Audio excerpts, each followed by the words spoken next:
In 2011, 7-year-old Katie Morrison disappeared from a Shell station on Highway 40 in Nevada while her father pumped gas. The security cameras showed her walking toward the restroom at 3:47 p.m. She never came back. What investigators discovered 12 years later would reveal this wasn't a random abduction, it was revenge, planned for 15 years, executed in 90 seconds. July 18, 2011. Location, Shell Station, mile marker 78, Highway 40, Lander County, Nevada. Brian Morrison pulled into the gas station with his daughter Katie sleeping in the back seat. They'd been driving since morning, heading from Sacramento to Denver for his sister's wedding. The fuel gauge hit empty just as the Shell sign appeared through the heat waves rising from the asphalt. It was 3:44 p.m., temperature pushing 104 degrees, the station deserted except for a semi-truck parked by the diesel pumps. Katie woke up when the car stopped, said she needed the bathroom. Brian told her to wait. He'd walk her there after filling up. But 7-year-olds don't wait well. While Brian inserted his credit card at pump 3, Katie slipped out the passenger side, pink backpack bouncing as she skipped toward the restroom sign. Brian saw her go, called out to be careful, watched her push open the door marked "Women." The pump was slow, taking forever to fill the Camry's tank. Brian kept glancing at the restroom door, checking his watch. 3 minutes. 5 minutes. At 7 minutes he stopped pumping at half a tank, walked over, knocked on the door. No answer. He called Katie's name. Nothing. The door was unlocked. He pushed it open to find an empty restroom, window above the sink wide open, Katie's pink backpack on the floor, her favorite stuffed rabbit scattered next to it. Brian's scream brought the station attendant running, Derek Walsh, 19 years old, working alone on the day shift. He hadn't seen anything, hadn't heard anything, had been in the back office doing inventory. They searched the immediate area, checked behind the building, ran into the desert calling Katie's name, nothing but sand and scrub brush for miles. The 911 call came in at 3:58 p.m. First responders arrived at 4:15 p.m. By 4:45 p.m., the Amber Alert was activated. Katie Morrison, 7 years old, 4 feet tall, 48 pounds, blonde hair and pigtails, wearing a yellow sundress with butterflies, white sandals, missing from a gas station in the middle of nowhere. But here's what made investigators suspicious from the start. The security camera system had been professionally disabled. Not broken, not tampered with, obviously, surgically disconnected at 3:43 p.m., 1 minute before Brian arrived. The only footage was from the external pump cameras, which showed Brian filling up, showed Katie walking toward the restroom, but the angle cut off before showing the door. The restroom had its own camera that should have captured everything. That camera's wire had been cut from inside the ceiling panel. Derek Walsh, the attendant, said he'd been in the back, but his time card showed he'd clocked out for break at 3:40 p.m. His car was gone from the employee parking area during the critical window. When questioned, he changed his story, said he'd driven to the McDonald's 5 miles down the highway for lunch, forgot to mention it in the panic. The McDonald's had no record of him that day. The FBI took over within 24 hours. Agent Patricia Chen led the investigation, bringing in specialists from the Crimes Against Children unit. They processed the restroom like a murder scene. No blood, no signs of struggle, but they found something odd, fresh scratches on the window frame, like someone had prepared it to open quickly, recently, maybe that morning.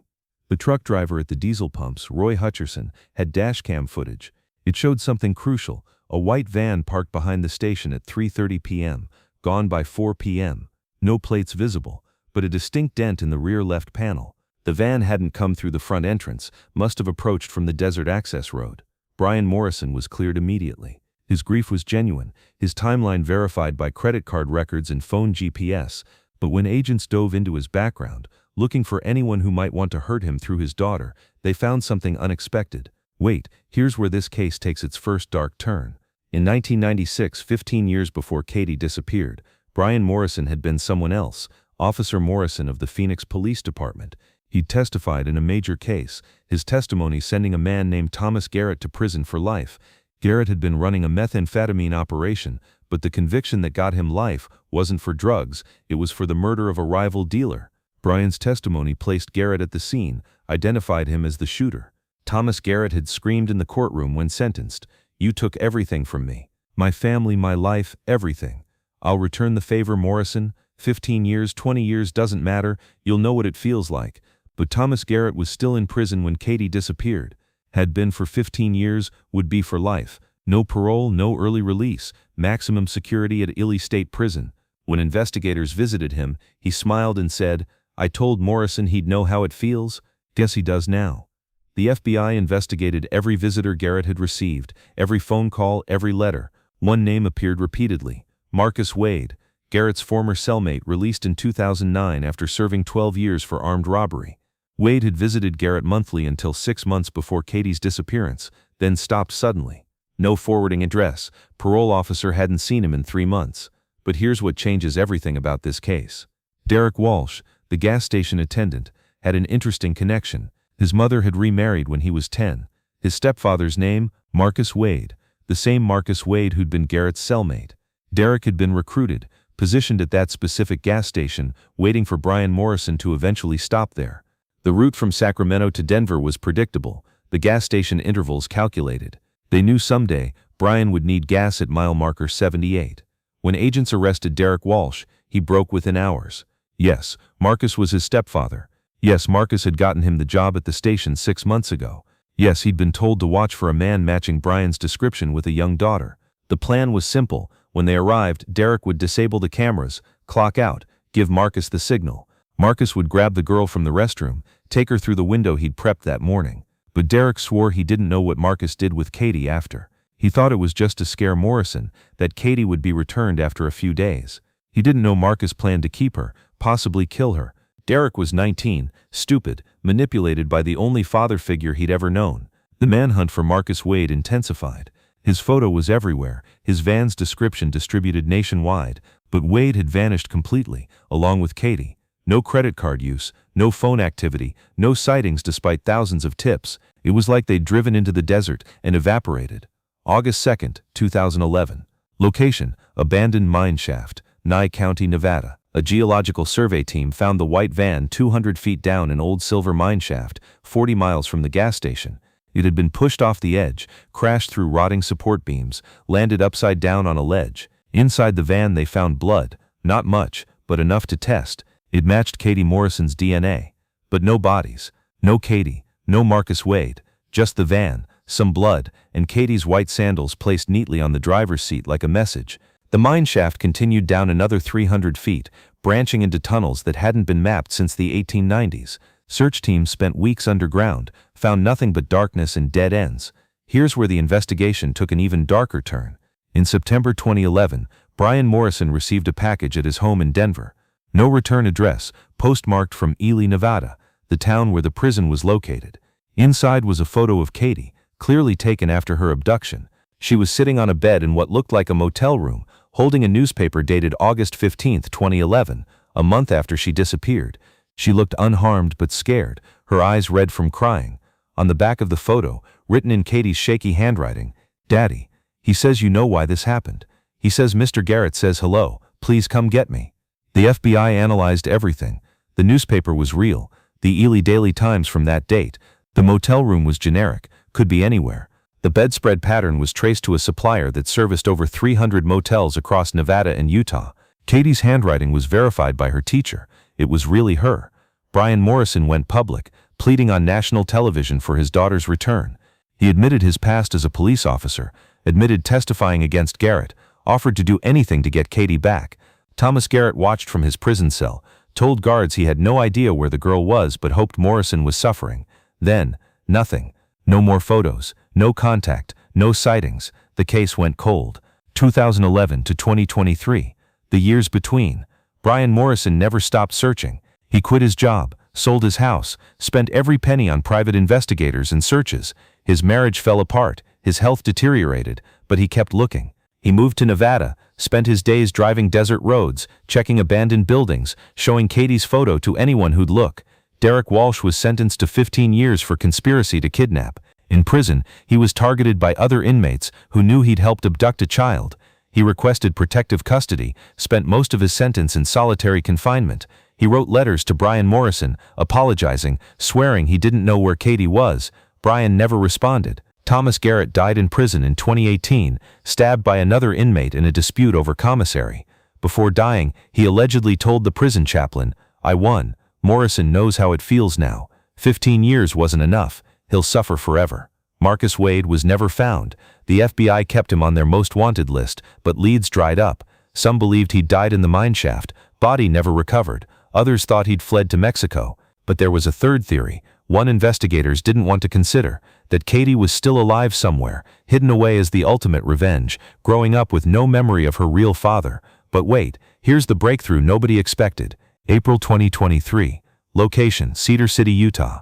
A 19-year-old girl named Rebecca Wade walked into a police station with a birth certificate that didn't match her DNA. She'd needed a passport for college, required a blood test for a visa, discovered her blood type was impossible given what her birth certificate listed as her parents' types. When she confronted the man she'd called father for 12 years, Marcus Wade, he'd broken down and confessed everything. Rebecca Wade was Katie Morrison. Marcus had kept her for 2 months after the abduction, hiding in foreclosed houses across Nevada. The original plan was to kill her, send pieces to Brian Morrison over years, the ultimate torture. But something changed. Maybe conscience, maybe practicality, maybe just exhaustion. Instead, Marcus decided on different revenge. He'd raise Katie as his own, give her a good life, but ensure Brian would never find her. He'd created a new identity for both of them, moved to Utah, told Katie her mother had died in childbirth.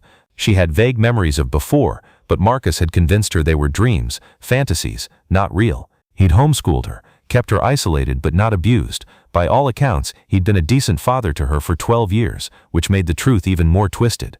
When Katie, now knowing she was Katie not Rebecca, met Brian Morrison, she didn't recognize him. 12 years had changed them both. She was 19, in college, had lived most of her life as someone else. Brian was 53, gray-haired, broken by years of searching. The reunion footage shows them standing awkwardly apart, strangers connected by DNA, and nothing else. The psychological evaluation revealed the depth of Marcus's manipulation. He hadn't just kidnapped Katie, he'd rebuilt her entire identity. She had memories of birthday parties that never happened, vacations to places she'd never been, a deceased mother who never existed. The real memories of her first 7 years were buried so deep that hypnotherapy could only recover fragments. Marcus Wade was arrested without resistance. During interrogation, he showed no remorse for kidnapping Katie, but expressed what seemed like genuine affection for Rebecca. He'd kept photo albums of her growing up, attended every school event, taught her to drive, helped with homework. In his twisted mind, he'd been a better father than Brian would have been.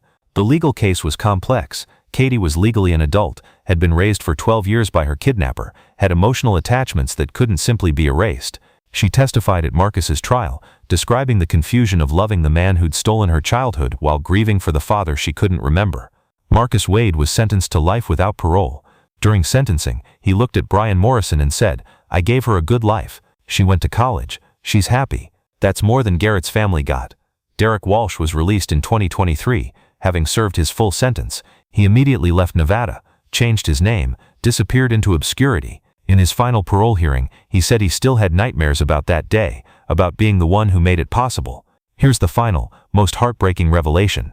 Katie Morrison, after months of therapy, made a decision that destroyed what was left of Brian's heart. She chose to keep the name Rebecca. She'd been Rebecca longer than she'd been Katie.